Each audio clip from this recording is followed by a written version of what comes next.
So hey guys, good morning, welcome back to my channel. আজ Saturday, এখন বাজে সকাল 7টা। তো এখন আমি আর মা বেরিয়ে পড়েছি, আমরা যাব রুবির দিকে। অ্যাকচুয়ালি আজকে একটা আমার কুকিং শো আছে, যেখানে আমি অডিশন দিয়েছিলাম আর আমি সিলেক্টেড হয়েছি। আর আজকে সেখানেরই শুটিং আছে, এখনও ঘুম ছাড়ছে না। বাইরের ওয়েদারটা দেখো, প্রচণ্ড ক্লাউডি, আর এই ওয়েদারে তো ঘুমই দরকার। প্রচণ্ড ঘুম পাচ্ছে আমার। কাল অলরেডি রাত্রিবেলা ঘুমাতে ঘুমাতে রাত 1:30 বেজে গেছিলো, আমি আর মা জিতেছিলাম। তো দেখা যাক, যেতে তো হবে, বাকিটা গিয়ে জানাচ্ছি।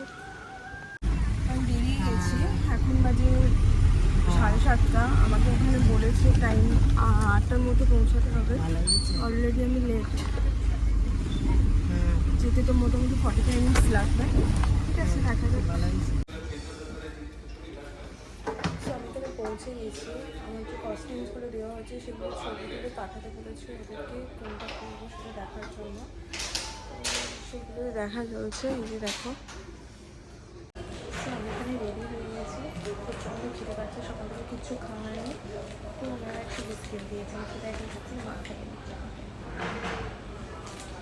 বাজে 4:30, সবে আমার শো শেষ হল। প্রচণ্ড টায়ার্ড। ওনারা দুপুরে লাঞ্চ দিয়েছিলেন, একটাই দিয়েছিলেন ক্যান্ডিডেটের জন্য, মানে পার্টিসিপেটের জন্য। সেটাই মা আর আমি শেয়ার করে খেয়েছিলাম, তাতে পেট ভরেনি। আর কোনো কিছু ফর্মালিটিস বাকি আছে, সেসব শেষ করে তারপরে বেরোবো। এখন বাজে 5টা, সবে বেরোলাম আমি আর মা মিলে। এই দেখো হাতে জিনিসপত্র, গাড়ি আসছে, গাড়ির জন্য দাঁড়িয়ে আছি, বাড়ি যাবো ফাইনালি। সো ফাইনালি আমি বাড়ি ফিরেছি, বাড়ি ফিরে ফ্রেশ হয়েছি, আর চুলের অবস্থা খুব খারাপ। তো যাই হোক, এখন খেতে হবে কিছু। আর তোমার কি দেখতে চাও আমি কি গিফট পেয়েছি? ঠিক আছে, আমি তোমাদেরকে দেখাচ্ছি আমি কি গিফট পেয়েছি। এই দেখো, এখানে যাবতীয় যা কিছু গিফট সব আমার। এখানে আছে ফিনাইল, এটা আছে একটা মধু, এটা নিমকি, এটা আচার। অ্যাকচুয়ালি আচারটা একটা কাঁচের শিশিতে ছিল, কাঁচের শিশিটা ভেঙে গেছে বলে আচারটা আমাকে ওখানে ঢালতে হয়েছে। এখানে শনপাপড়ি আছে, একটা আমি কাপের সেট পেয়েছি, চিপস আছে, এখানে কুকিজ আছে, আর এখানে লাড্ডু আছে। এটা আমি গিফট ভাউচার পেয়েছি দুটো বিমানির থেকে আর একটা ফিউশন ফ্যান্টাসির থেকে। আর এইখানেই দেখো এইগুলো আছে। আর সব থেকে যে সেরা গিফট, মানে যেটা বেস্ট একদম, সেটা হচ্ছে এই ফটো ফ্রেমটা। এই সব জিনিস তো চলে যাবে, কিন্তু এই ফটো ফ্রেমটা আমার কাছে সারা জীবনের জন্য থেকে যাবে।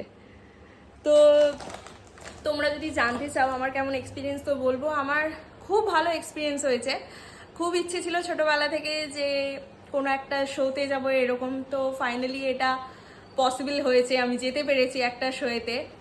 সারাদিন লেগে গেছে আমার এই শোয়ের পেছনে, বাট একটা যে এক্সপিরিয়েন্স গেইন হলো, স্মৃতির খাতায় একটা পাতা যুক্ত হলো, সেটাই আমার কাছে অনেক।